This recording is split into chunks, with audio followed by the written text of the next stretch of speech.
Okay, so today we're going to cover Chapter 9, Section 2. All of the systems in this lesson are all going to be linear. We're going to be finding ordered pairs, and that ordered pair will be the solution to the system. However, if the lines are parallel or if they do not intersect, then that's when you have no solution. We're also going to be seeing systems where it's going to end up being the exact same line, so we're going to have infinitely many solutions. So in the examples today, we are going to be using the elimination method. When you're doing the elimination method, you should make sure that your x's are lined up, your y's, and the constants. So essentially what you're doing is putting your equation in standard form. Now, if the equation is already set up where the x's or y's are going to cancel out, you're just going to add the two equations together. If it's not set up where either the x's have opposite, same numbers but opposite signs, then we're going to need to multiply either one or both of the equations by a number so that we can make the numbers the same. Essentially what we'll be doing is finding a least common multiple between either the x's or the y's. Once you solve for the first variable, you're going to plug it back into one of the original and solve for the other variable. Now, if both x and y cancel out and you're left with a true statement, then it's all real numbers or infinitely many solutions. If x and y cancel out and you're left with a false statement like 1 equals 2, which you know is never going to happen, that's when you have no solution. So let's try the first example. Number 1, it's nice and pretty. It's set up, the x's are lined up, the y's are lined up, so are the constants. And to notice the y's have the same number but opposite signs. So I can go ahead and start adding up my equation straight up and down. 3x plus 5x gives me 8x. The y's cancel out. And then I'm left with 4 plus 12, and I get 16.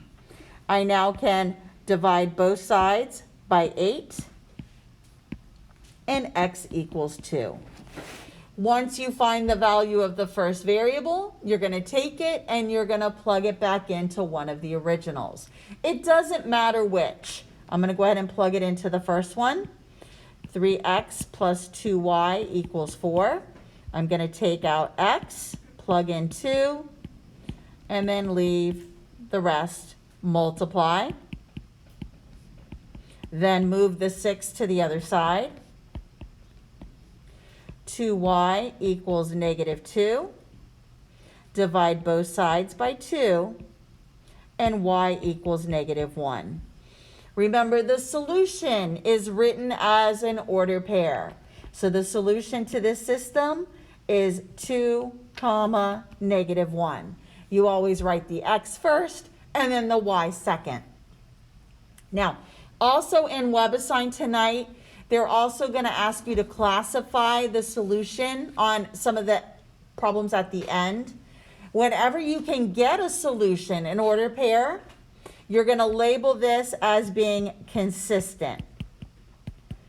If the answer was no solution, then you're going to say it's inconsistent. So when you get an answer, it's consistent. When the answer is no solution, you're going to pick from the drop down as inconsistent. Let's try example 2. It's also set up for me. The x's are lined up, the y's are lined up, so are the constants. Notice the y's, the top one has positive 1, the second one has negative 1, so I can just go ahead and add up my equations. 2x plus 2x is 4x. The y's cancel out. 4 plus negative 1 or 4 minus 1, and I get 3. Divide both sides by 4, and x equals 3/4. Now you can get fraction answers just like you did in the 9-1 homework. I now have to plug in 3/4 to one of the beginning equations. And again, it doesn't matter. I'm going to plug it into the first one. 2x plus y equals 4. I'm taking out x, replacing it with 3/4, and now I'm going to solve for y. I'm going to multiply 2 times 3/4. I can actually simplify diagonally here, and this becomes 3/2. I now need to move the 3/2 to the other side. It's 1.5 if you want to make it a decimal.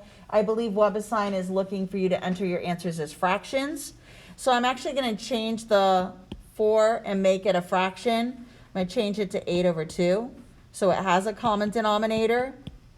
So when I move the 3/2, I can subtract it nice and easy. And y equals 8 minus 3 is 5. So 5/2. So the solution here is the ordered pair, 3/4 and 5/2. Now, our first example where it's not set for me to go jump right in and add the equations, I have to multiply one of my equations, in this particular example, by a number to get something to cancel. Now, if I choose to cancel y, I can get away with multiplying my bottom equation by +4. Then the y values will cancel. If I wanted to cancel the x, then I would have to multiply both equations because I'd need to change them into a 10 and a -10. Essentially, you're finding the least common multiple between 2 and 5 if you want to cancel x. My advice to you is try to get away with only multiplying one equation if you can. There's some cases where you can't. The more multiplication and more calculations you do on the problem, the more likely you might make a careless mistake. So in order to solve this one, I'm going to multiply my second equation by +4. I'm going to keep my first equation the same. So let me go ahead and rewrite it down here. 2x minus 4y equals -7. But now the second equation, I'm distributing a 4 to all three pieces. So I'm going to distribute it to the 5x, which will give me 20x, distribute it to the y, and it becomes 4y, and then distribute it to the -1, and it becomes -4. Now I can add up my two equations and get and solve for x. So the y's will cancel. 2x plus 20x is 22x. And -7 plus -4 is -11. Divide both sides by 22. And x equals -1/2. I now need to find the y, so I'm going to plug -1/2 back in for x into one of the originals. I'm going to choose the first one because when I multiply -1/2 times 2, it'll get a -1. But again, it wouldn't matter. You're going to get the same y value no matter which equation you use. So I'm using the first one. 2 times -1/2 is -1. I'm going to move the -1 to the other side by adding it. -4y equals -6. Divide both sides by -4. Negative divided by a negative is +6/4, but then I can reduce it to 3/2. So the solution for this system is the ordered pair, -1/2, +3/2. And this is a consistent solution because I can get an ordered pair where they intersect. The next one, same thing. I'm going to go ahead and multiply one of my equations by 3 in order to eliminate the y. Coming up on the next slide, I'm actually going to eliminate x first. Again, you can choose. There's not a set way. Whatever one you decide to eliminate, it'll still give you the same answer. So for this one, I'm going to leave my first equation alone. However, the second one, I'm going to multiply all three pieces by positive 3. I'm going to leave my first equation alone. So let me go ahead and write it below. 2x plus 3y equals 17. But then I'm going to distribute the 3 to the second one. 15x minus 3y equals 51. I now can add my two equations together. 17x, the y's cancel out, equals 68. I'm now going to divide both sides by 17 to solve for x, and x equals 4. Again, the solution is an ordered pair, so I now need to take that positive 4 and plug it back into one of the original equations. Now, if you want to plug it back into the one where you multiplied by 3, you can, but again, it's gotten larger and you're going to be doing, more calculations. So I would always try to go back to an original. There are the times when you would not want to do that, and I'm going to show you that coming up. But I'm going to plug it into the original first one. 2x plus 3y equals 17. Plug in 4 for the x. 8 plus 3y equals 17. Subtract 8. 3y equals 9. Divide both sides by 3. And y equals 3. So the solution to this system is the ordered pair 4, 3.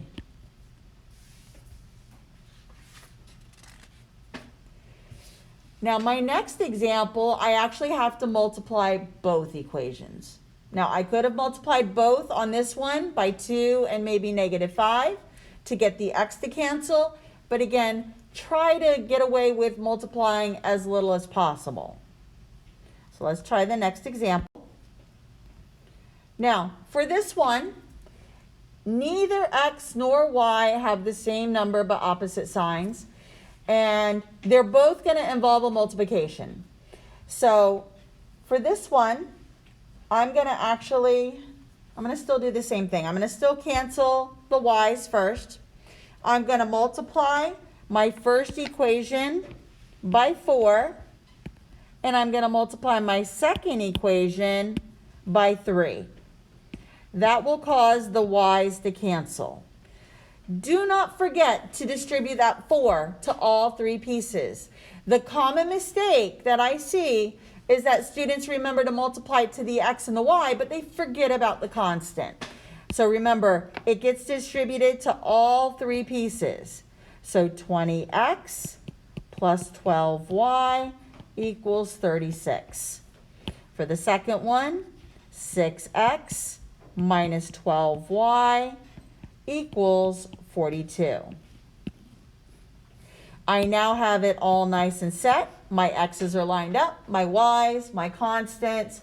I can now add my equations together and the y's will cancel out. I get 26x equals 78. Divide both sides by 26. And x equals 3. I'm now going to take that x value and plug it back into one of the originals. And again, it doesn't matter. So use the first one. 3y equals 9. 5 times 3 plus 3y equals 9. 15 plus 3y equals 9. Move the 15. 3y equals -6. Divide by 3, and y equals -2. Again, the solution is an ordered pair, so 3, -2. All of the examples in this lesson are all 2 lines. The system is linear. So it's either going to be one solution, no solution, or infinitely many. All of the examples up until this point have been one solution. It's the ordered pair where the 2 lines cross. try the next one. Now, I know prior to this, the first 5 examples I did, I always eliminated y.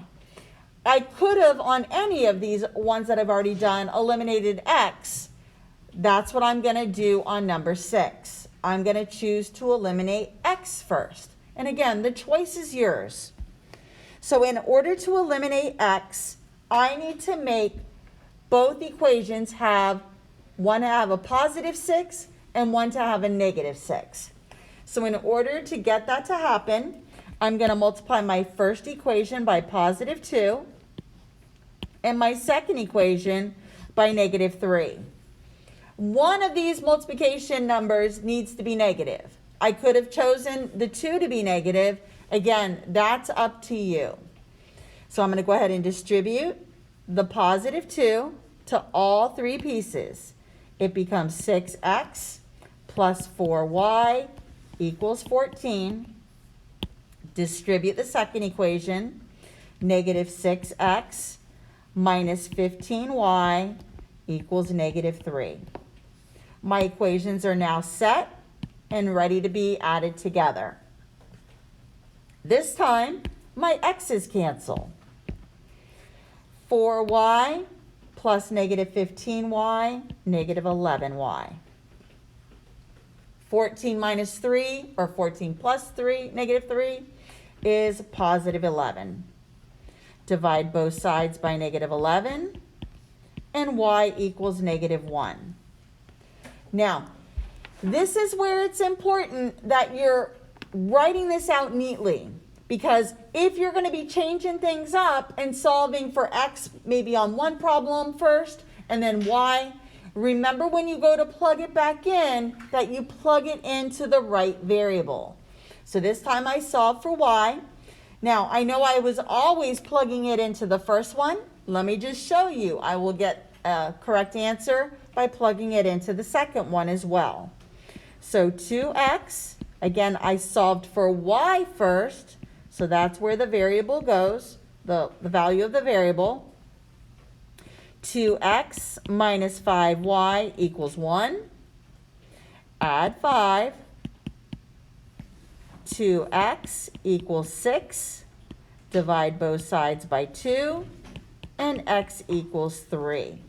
Again, remember when you put it into the order pair, the value of x goes first, and then y goes second. Again, we have a solution, and it's consistent.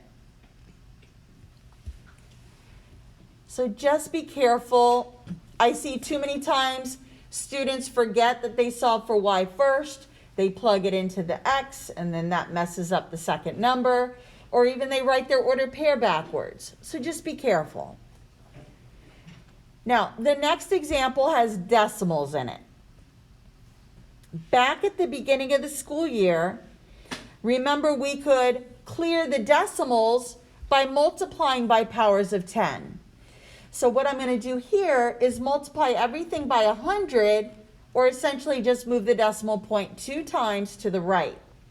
If you like to work with decimals, you can leave it. You don't need to do this. But by multiplying it by 100 and moving it 2 times to the right on every single piece, it makes it a little bit easier to work with. So I just move the decimal point 2 times on all of these. So this becomes 2x minus 5y equals negative 38. The next one becomes 3x plus 4y equals 104. Now, I still don't have either my x's or y's to have the same number. So now I need to go back and do one more multiplication to get them to be the same. So again, just to show you, you can eliminate x first. I'm going to eliminate x first on this one as well. I'm going to multiply my first equation by negative 3 and my second one by positive 2. Now, if you wanted to eliminate y, you would have need to make both of them 20s. One 20, one negative 20. And then the y's would eliminate. Again, that's up to you. Does it matter if the 3 or 2 is in there? Nope, doesn't matter. So you can choose. If you'd rather make the 2 negative, you can do that. So, but one of them has to be negative. That's a good question. All right. So let's see what else we got. Let me see. Somebody's sending a message in the chat. Let me see what they say.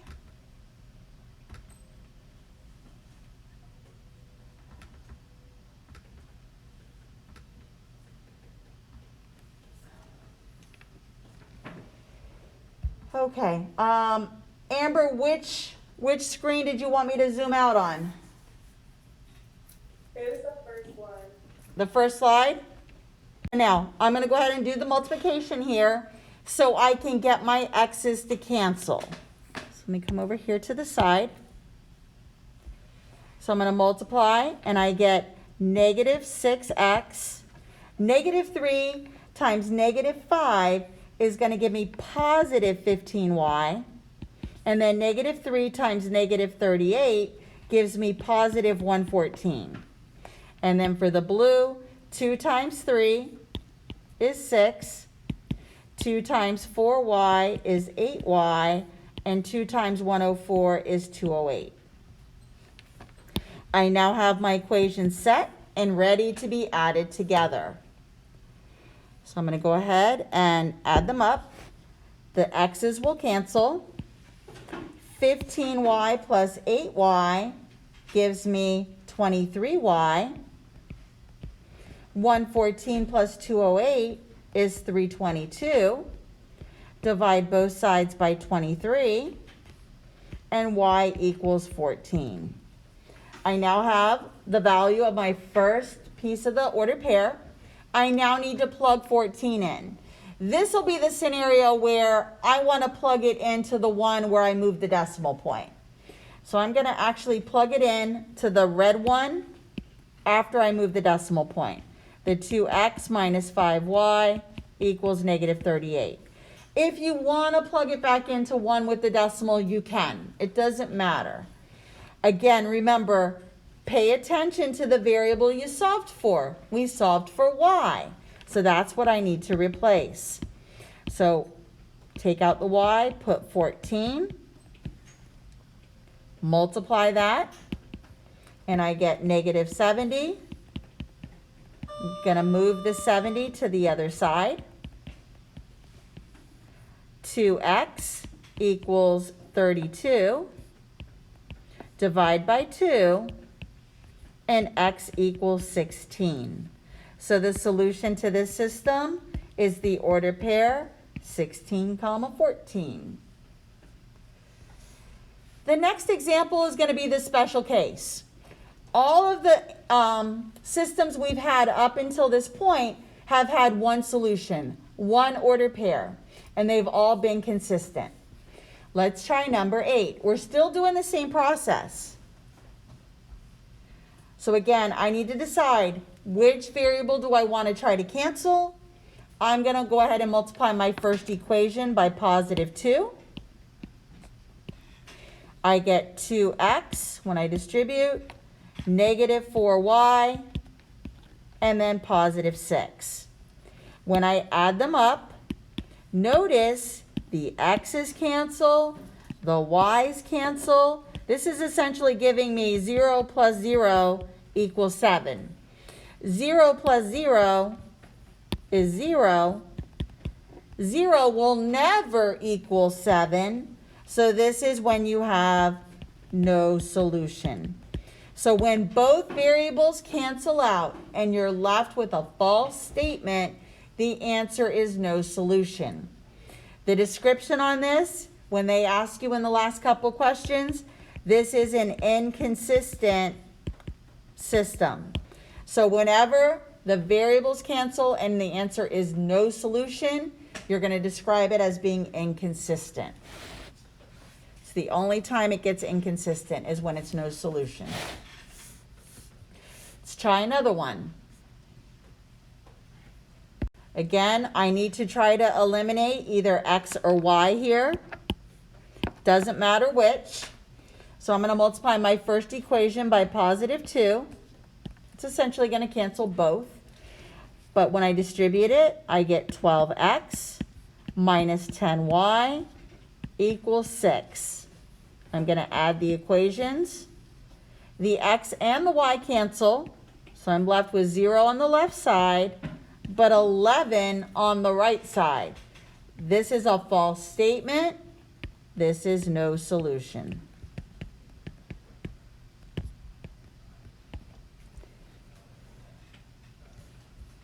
Next, we'll see the infinitely many solutions. Everybody good there?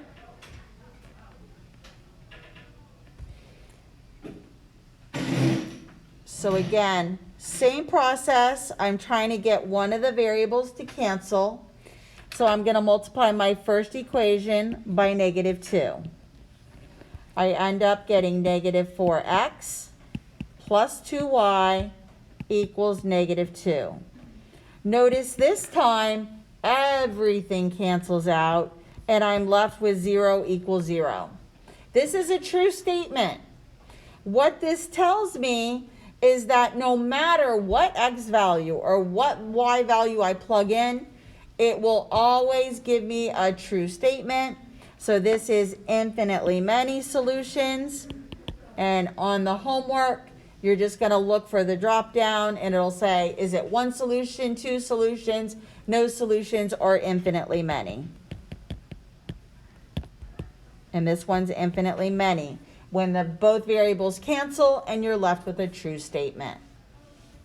And this is also consistent. The only time it's inconsistent is when it's no solution. Let's try number 11, and then we'll move on to graphing. Now, just like at the beginning of the school year, when we solved the rational equations, remember you can multiply the entire equation by the common denominator to clear the fraction. And that's what I'm going to do here. My common denominator of all three pieces of the first equation is 8. So I'm going to multiply the whole thing by an 8. I'm going to distribute an 8 to each piece. This will simplify, and it becomes 4x. Then when I distribute it to the next one, the 8's cancel, and I'm just left with y. And then when I distribute it here, same thing, the 8's will cancel, and you're left with negative 3. Now I can add my two equations. Just by doing that, it's got me set up so I can solve the system now. So when I go to add my equations together, the x's cancel, the y's cancel, and so do the constants. And again, you get 0 equals 0, which is a true statement. So again, infinitely many solutions.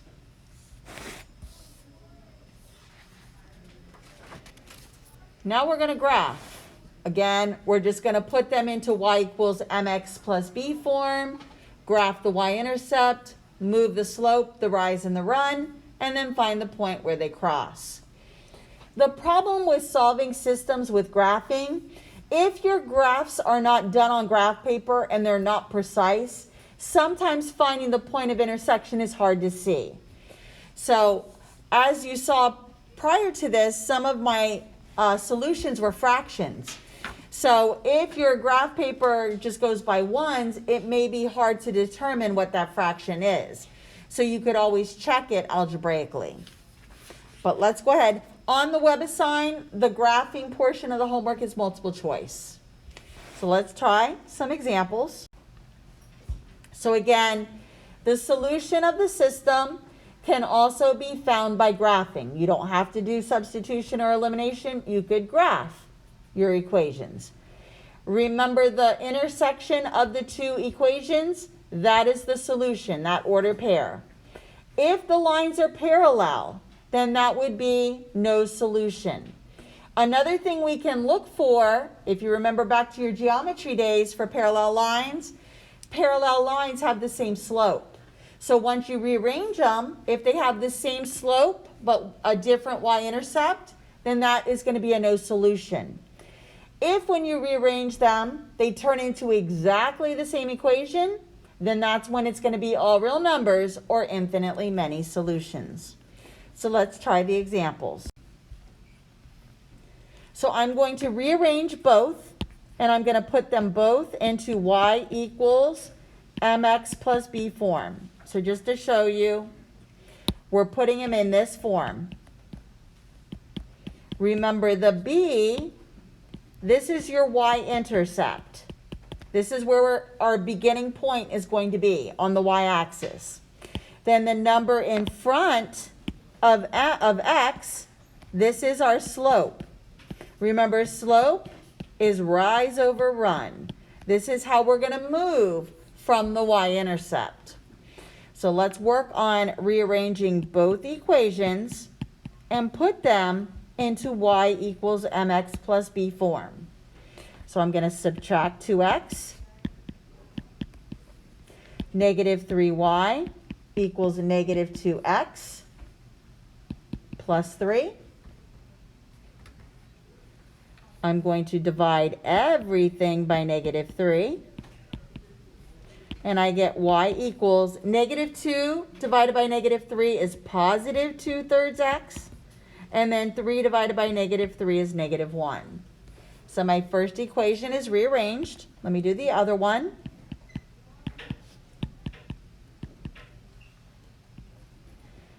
I'm adding the 4x. And then I'm going to divide everything by 6.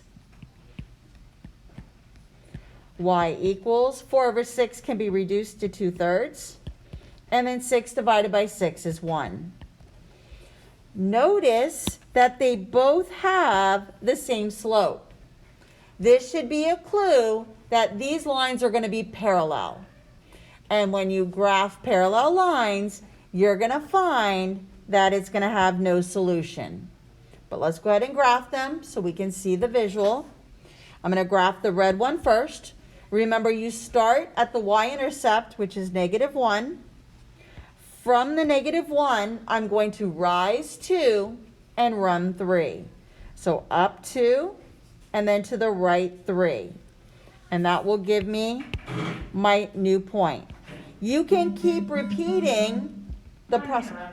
You can keep repeating the rise and the run to get a more precise line.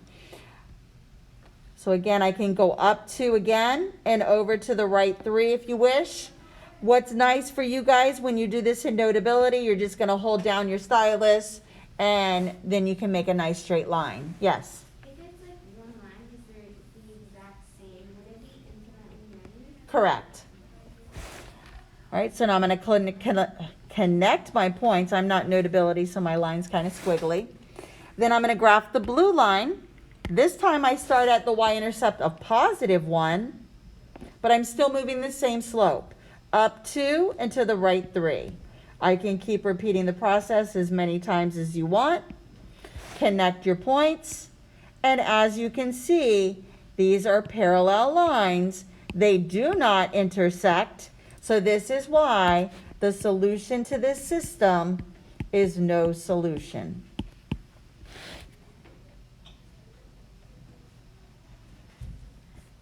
I'm going to do exactly the same things on number 13 and 14.